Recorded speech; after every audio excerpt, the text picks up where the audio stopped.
Okay, so 1907 of the Media Wars game. We're finally at the end of the road, just 2 years before the ending of the game, and we'll see if I can actually try to do something about this Russian-Austrian cooperation that is crushing me, or at least is impeding me to actually aim for the first place, or if Russia or maybe France will prevail. So let's see the press in spring 1907.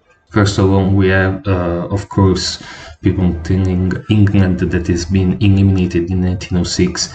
Good game, and Turkey says that the after-game buffet is only for eliminated players.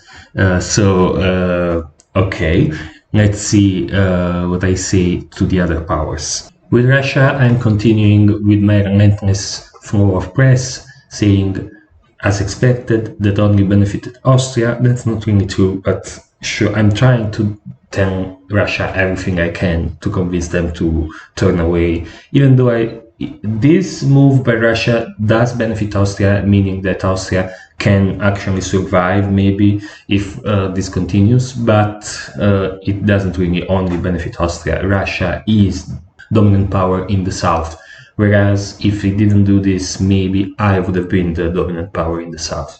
Anyway, I say, I really think you're making a mistake here, please reconsider. Then I say, you can take Bulgaria, I take Serbia, I'll even help you get Munich if you do that. Pretty please wish sugar on top. And then, since he is not responding, I'm just saying I'm supporting Black Sea to Bulgaria, hoping that they will take it. Just throwing it out there and hoping that they will, if not my messages, my moves can actually convince Russia to do something different. But the most important part of my press in spring 1907 is with France, because as you remember, in 1906, I somewhat threatened France after receiving promises that they would not be in Marseille. I also told France, if you ever come south, I won't stop Russia from winning this game. I'm the only one holding him back. So let me do my thing, and I'm happy to root for you if you manage to win against Germany and England. Now that England has been eliminated, France can try to do something against Germany, but Germany is very well protected, while I'm very aware that Tunis and also the Rome Naples area are quite unprotected for me. I can run back to protect them, but I would rather continue focusing on Russia. To do that, I need to convince France not to come for me, and I tried that in 1906, laying the foundation that coming for me is not a good idea if they don't want Russia to win. Now France says, hey, so I need to break the DMZ this turn because Germany is expecting me to do that, but I will not take Tunis. I immediately tell him, don't do that. And then I call this a lame excuse. I don't think that Germany would ever say to France, attack Italy at this point. I don't think that Germany wants to be attacked by France, but I don't think that Germany has any interest in seeing France attack me, since Germany has also Russia as an enemy, and I'm fighting Russia. So basically, I don't really believe this. I can believe that Germany is willing to throw to Russia if France attacks him, but I'm not willing to believe that Germany is going to throw to Russia if France doesn't attack me. That makes no sense to me, so I just call this out as a lame excuse. And I say, you don't want to see Russia win, do you? Because I will throw. I'm making it very clear that they really don't want to do this. Am I actually going to throw to Russia if they do this? I don't actually know. Maybe. I think that I will make Russia win without losing every centers. Like at that point, I would calculate how many centers do I need to give to Russia to make them win over France, and just do that, but without losing too many centers, because I don't want to become, a joke Italy after all this time. So he says that it's not a lame excuse because Germany can throw to Russia pretty damn easily. Yes, but so can I. So when he says my threat, he says, are you both pulling this card right now? And I say, yep. I understand that if Germany was threatening to throw and I'm threatening to throw, this is extremely frustrating for France, but it's the right move for both of us. And France is in a bit of a pickle. They can't do anything. And in a non-time limited game, their calculations would be different. At this point, they kind of have to choose, am I attacking Italy or Germany? And he says, where do I go? And then I immediately just tell him, just don't. So basically, whatever France does, someone is going to throw to Russia if they're telling the truth about Germany being willing to throw to Russia, and that's really tough. And the prophecy of people deciding to advantage Russia over other players has been fulfilled once again, first with Austria and now with Germany and I. Basically, the only one that didn't actually throw to Russia or even try to do that was Turkey, which is hilarious. France at this point seems convinced by my threat and says, if Germany starts throwing, will you help me at all? And I say, yes, that I do. And he says, okay. So at this point, I inputted the order Adriatic Sea to Ionian. Honestly, it is so dangerous for me that Mid-Atlantic Ocean could move to Western Med that I don't want to risk anything. I'm already thinking Adriatic Sea needs to go back so that I can cover Tunis. That's the only way. So I have that order in, but I realize that doesn't allow me to retain Trieste. It's a mess. Russia and Austria are going to swarm over me. And basically, but I don't want to lose Tunis either. So basically, now I have to choose. Do I trust France not to come south? Or do I take measures to punish them if they come south by bouncing them out of Tunis and subsequently weakening me on the front with Russia and giving Russia another advantage as if they didn't have enough already? So I think I have only a minute at this point before the turns end, and I change my order again, and I don't move Adriatic Sea to Ionian, and I use it to support Trieste. So if I remember correctly, at this point I'm supporting Trieste with Venice and Adriatic, and using Albania to tap Serbia and maybe tap Vienna, something along those lines. We'll see now that I show the moves. I don't really know what these fleets are gonna do, but Russia has not responded to me. I am not really communicating with Austria because they didn't respond to me last turn. Basically, I have Russia and Austria firmly against me. I really hope that France doesn't come here because I'm not moving to Ionian. And this was a very 50-50 decision. I wasn't sure if I wanted to do that or not. But I thought, okay, if they come to take Tunis, let them take Tunis, but then I will make Russia win if they do. So let's see the moves.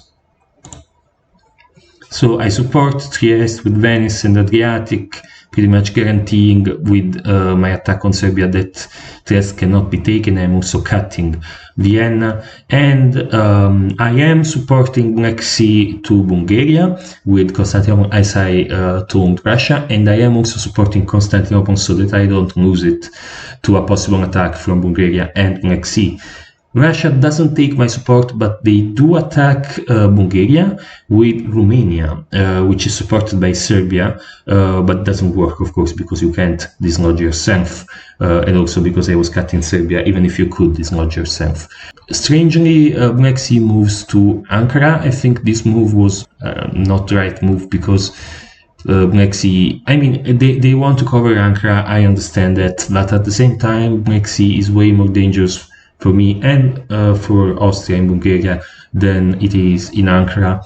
So my moves don't really advance anywhere. I actually stay put everywhere, but France keeps their word and France moves north.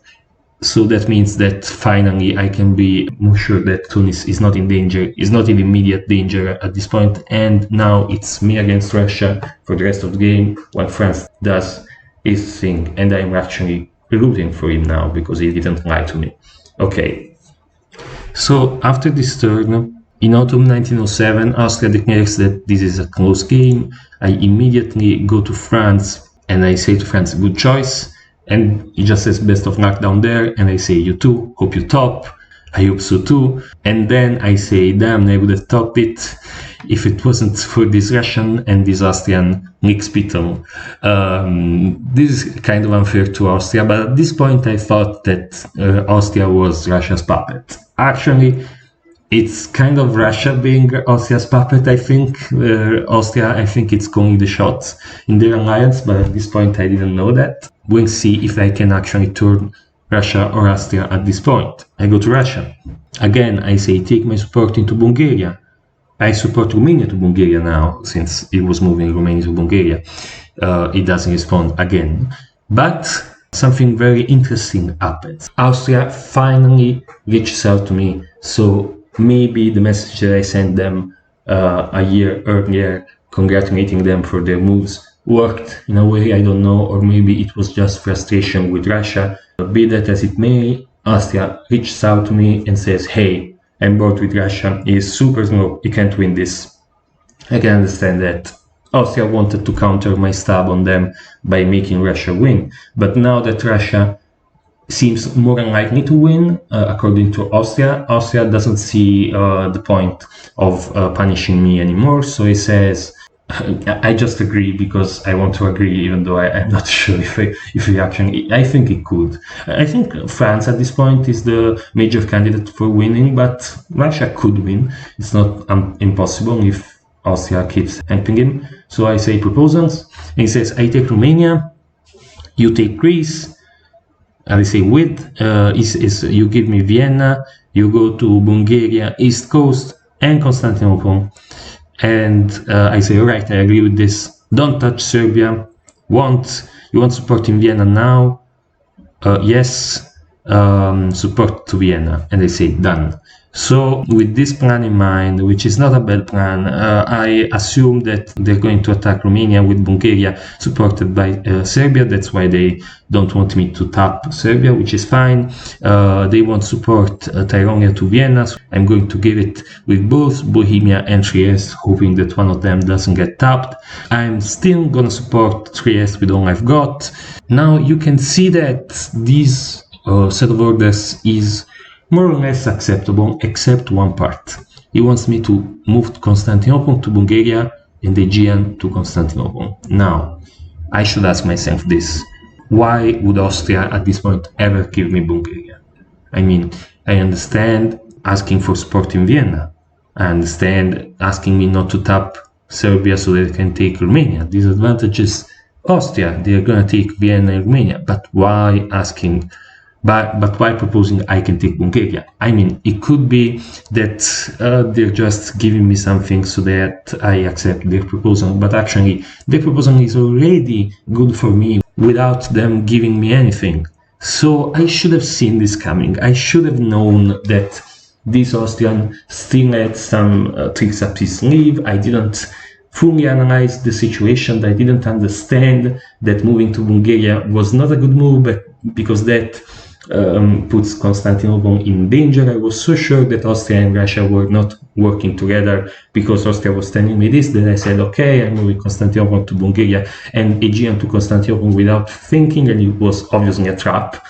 But on the other hand, I am doing something that Austria won't like, which is I'm moving Albania to Greece, so that I'm also attacking Austria in a way that they don't expect it.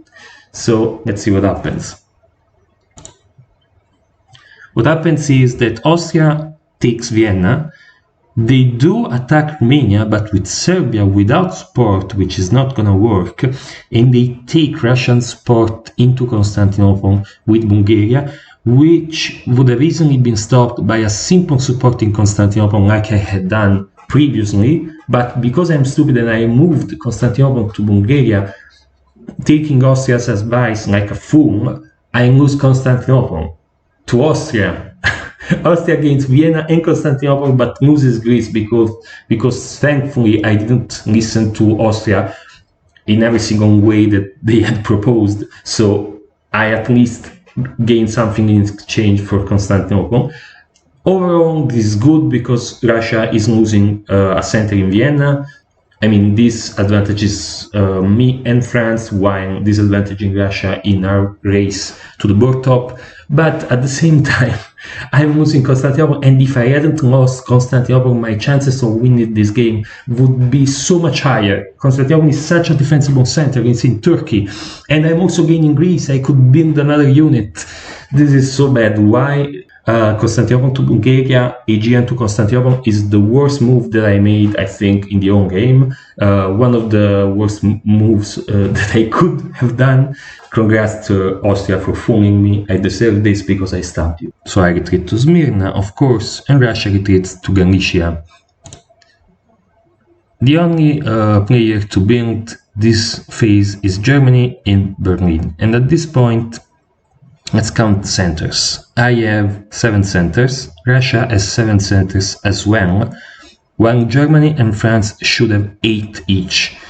And Austria is at 4, incredibly. They have risen above, even though they can't actually build anything. So at this point, since Germany doesn't seem like they could take anything else, France is the main candidate for winning.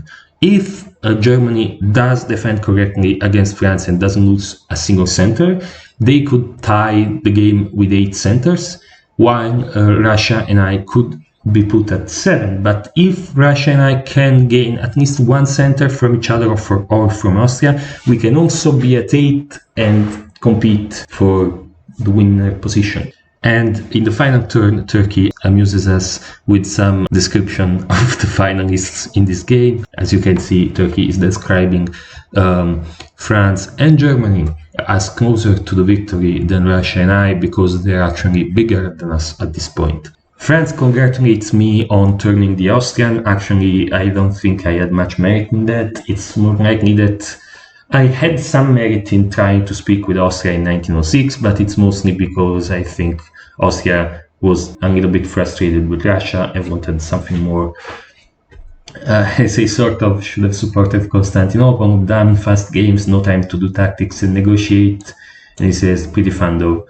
With Austria, I'm just congratulating them because they managed to trick me. They're back to 4 centers. They tricked both Russia and I by taking Vienna and Constantinople, 1 center from each of us. And I'm just happy that I took Greece from them in exchange for Constantinople, so we tricked each other. I say, you're truly remarkable, no irony at all. He says, whoops, one-headed move by me, didn't change in time. Of course, it's just joking, so I keep saying, you're really good. He says, I'm going to die. I said, no need to apologize. That doesn't change the fact that you're so good at this game. Yes, the fact that he's going to die doesn't mean that he played one of the best games in this match. He says that we could have both been at 10 by now or 12 because he was going to with me 100%, but he just couldn't fully trust me. And he says that he's up for anything that keeps him alive this year. I think that people that say I was with you 100% mean that in the moment they were. I too sometimes am 100% in an alliance until it benefits me. Then I'm fully aware that I can stop that alliance later on. So I'm not sure about that. Also, there's the fact that I don't think we would have reached 10 and 10. We would have probably reached, he would have been a 9 and I would have been a 7 or 8, and he would have won, even if he didn't stab me. I confess to them that I didn't trust them at all, just a gut feeling, and I say propose ahead as long as we screw Russia. And he says, how can we? You give me Budapest, no other option. And I say, I can do that.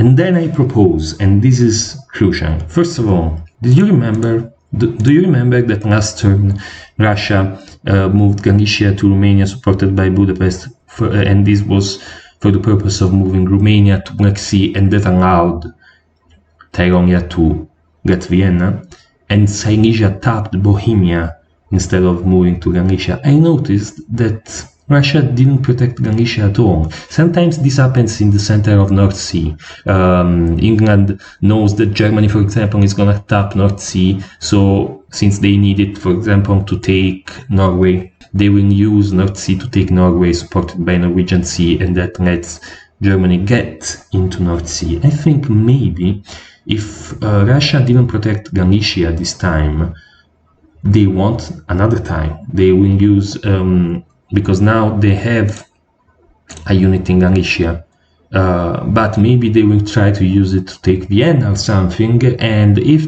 Silesia is moving anywhere, I can tap Galicia. If I just tap Galicia and it works and I get Austria into Budapest, great.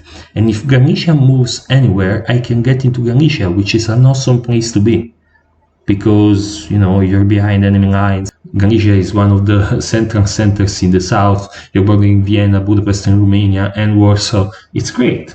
So I'm saying to Austria, I'm tap Galicia. I just say tap Gang and support Serbia to Budapest. I am not clear here. I mean that I will tap Galicia with Bohemia, and I will support Serbia to Budapest with Trieste. That's what I mean. But since I'm not clear, maybe he thought that Vienna should tap Galicia, so he doesn't respond to me at this. At first I say that I'm supporting Constantinople, so I don't care if I lost Constantinople to Austria. Now I'm supporting it so that Russia can take it. He says, and then I specify that I'm tapping Galicia, of course, with Bohemia. And since he isn't responding to me, I say 30 seconds, yes or no. And he just says, yeah, oh, okay.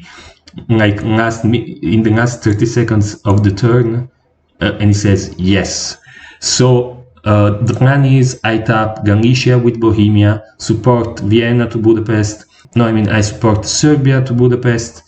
Vienna has to support Serbia to Budapest. Also, of course, this is not guaranteed 100%. Galicia could tap Vienna and Romania could support Budapest. But it could work. It's a possibility. And also I am supporting Constantinople with Smyrna, and I'm using these two units either to tap Serbia with Greece and Bulgaria with Aegean, or to do a support attack on Bulgaria, one of the two. And I'm also supporting Trieste with these two. I just say to Russia, last year, can we split Austria between ourselves? No reason to fight anymore, and Russia does respond. So basically it's just a pattern of me trying to get something from Russia, and Russia not giving me anything at all. So let's see what happens.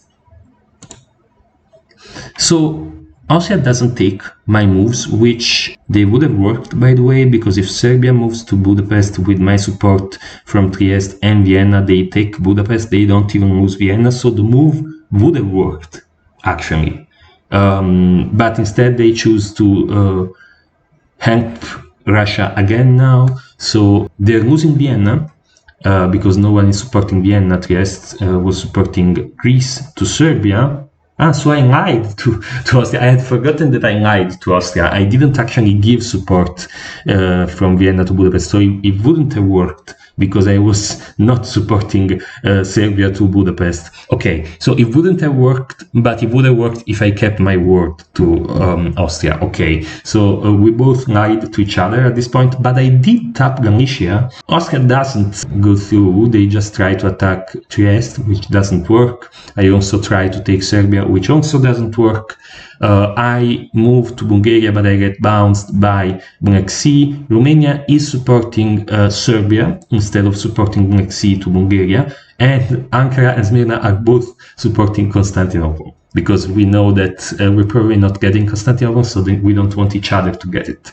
But the most amazing thing is that I'm in Galicia, and because Silesia tried to tap Bohemia, now Galicia borders Warsaw, which can't actually be protected in any way. I can just take Warsaw. That's great. It's a free center that I can take. But I can't guarantee Constantinople. I can't guarantee Bulgaria. I can't guarantee Serbia. Basically, I can't guarantee anything other than Warsaw and what I already have. So, what I already have are 7 centers.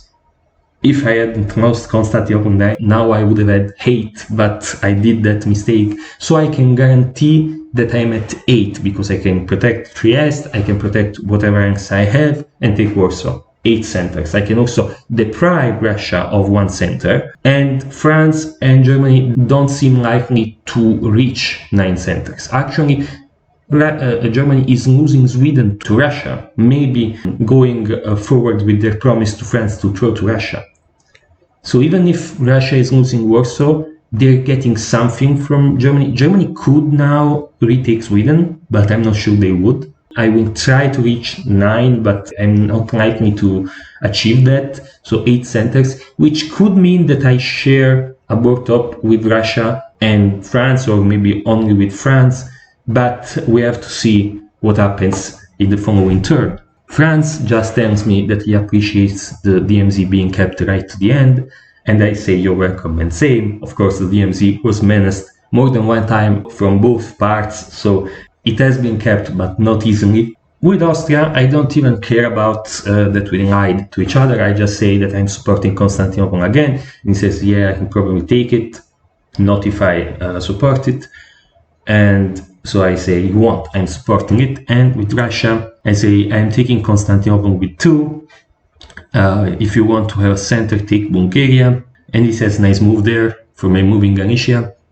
Then I realized that I can't actually take Constantinople, because the can action is only supporting and he will most surely do that. So I just say, no, you can stop me from taking Constantinople. I take Boom, you take Con. Fully aware that I'm not letting him take Constantinople. I'm actually just supporting it. And if Austria doesn't move Constantinople, I'm gonna take it. Now, I could have asked Austria, hey, can you give me support into Bulgaria? But Austria has no reason to give me that support. Austria has every reason to hope that I do a support attack on Bulgaria with Greece and Aegean. Russia does a support attack with Romania and Black Sea, and we just bounce so that Austria retains that center. I'm just gonna do a double support in Trieste again. I have to choose if I want to do a double attack on Bulgaria or if I want to tap Serbia, but tapping Serbia is safer for Trieste, because it doesn't guarantee that I don't lose Trieste, but nearly does it. So Trieste, since can't do much, will support Greece to Serbia. That means that Aegean, since Smyrna has to support Constantinople, Aegean will move to Bulgaria, but Russia can actually take Bulgaria with 2. I hope that they don't, and they actually listen to my BS telling them to take Constantinople and that I will take Bulgaria. Of course, that won't happen, but worth a shot. And I'm moving Galicia to Warsaw. I'm pretty sure I'm getting to 8 centers. France will most likely still be at 8. Russia is at 7, but they will gain Vienna, and most likely Bulgaria lose Warsaw, so still be at 8. If Germany retakes Sweden, Russia will share a board top with France and I. If Germany doesn't retake Sweden, Russia just wins alone this game, thanks mostly to their diplomatic skills and getting Germany and Austria on their side. So let's see what happens.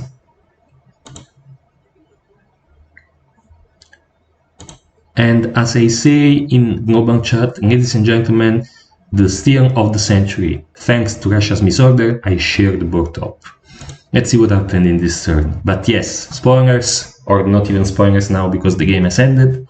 I won this game with together with Russia, and we very nearly surpassed France in the end. What happened was that I took Warsaw as expected, but unexpectedly I also took Bulgaria, because Russia misordered and didn't move Black Sea to Bulgaria. They gave the support for Black Sea to move there, but they didn't move there. So that means that since I get into Bulgaria unopposed, because Austria isn't moving there, no one is moving there, I gain 2 centers, Warsaw and Bulgaria, getting at 9 centers. At the same time though, even if Russia only gains Vienna in the south, because they don't gain Bulgaria and they lose Warsaw, so they're still at 7 centers technically, they get a huge gift from Germany, or a throw. Like this throw from Germany was gonna piss France off, but it was gonna piss me off majorly, because they're giving them 2 centers, which is huge at this point of the game, where France, Germany, Russia and I are all pretty much at the same point in number of centers. By giving them also Munich, other than Sweden, they get 2 free centers from Germany. So even if they lose Warsaw, which counteracts Vienna, they still get from 7 to 9. Without their misorder, they would have gotten to 10, winning this game. But with the misorder, which in a way counterbalances Germany's generosity with Russia, they only get to 9. France doesn't get Norway or Edinburgh, one of the two. It was a guess and they guessed wrong. So that means that France is at 8, and so these are the standings. I'm at 9, Russia is at 9, first place together, and then France is at 8, Germany is in third place with 6, Austria fourth place with 2, and Turkey and England are eliminated. This was incredible, and of course my favorite move of the game was moving Bohemia to Galicia to allow me to take Warsaw, which was amazing. Russia had many advantages, especially on the diplomatic front with Germany and Austria, because Russia did something that is truly incredibly important in diplomacy. They didn't piss anyone off. They didn't piss Austria off, Germany, maybe they pissed England off, but just a little bit, and then they immediately retreated into St. Petersburg. So in the end, I get first place because of a Russian misorder, of a Russian mistake. On the other hand, I did that Constantinople mistake in 1908, and Russia was given 2 centers. So I was a little bit lucky for sure, but I won't say that this wasn't deserved, because I mean, just the move to Galicia is great enough to deserve a victory. Even if I was just at 1 center, if that center was Warsaw, I would have won morally with 1. But joking aside, this was Media Wars 3. It was amazing to play with these strong opponents. A really great game, and very fun to play and to commentate afterwards. And let me show you the final position on the classic web diplomacy interface, because here we can't actually see Warsaw and Bulgaria and Munich and Sweden with the new colors. So the final position looked like this. It was pretty crazy, especially in the south. In the north was quite normal, I have to say. But yeah, amazing game, amazing opponents, and I hope I performed well enough to be worthy of participating in this game. Thanks to everyone, huge congrats to Russia, and sorry for your misorder, or you would have won the whole thing alone. And also huge props to every player that played fantastic. Okay, so this is the end of the Media Wars 3 series. I will bring you on other videos in the future about other games, competitive or not, and I hope you had fun listening to me all this time. Thank you very much. If you've gotten this far, you're amazing, and subscribe, I guess, if you have enjoyed this series. Comment your impressions of the game. Thank you all, and see you next time.